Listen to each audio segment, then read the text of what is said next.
கொடைக்கானல் பழம்புத்தூர் மலை கிராமத்தில் விவசாய நிலங்கள் அருகே 10க்கும் மேற்பட்ட காட்டு யானைகள் குட்டியுடன் முகாமிட்டிருப்பதால் விளைநிலங்களுக்கு சேதம் ஏற்படக்கூடும் என மலை கிராம விவசாயிகள் அச்சம் தெரிவித்தனர்.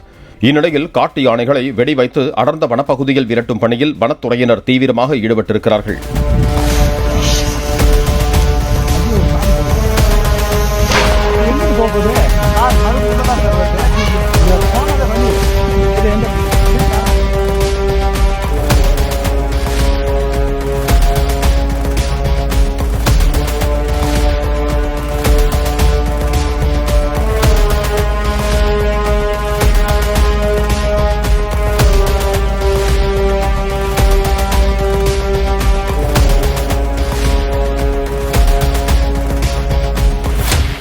பிளே ஸ்டோர் மற்றும் ஆப் ஸ்டோரில் இருந்து பாலிமர் செயலியை QR கோடு மூலம் பதிவிறக்கம் செய்யுங்கள்.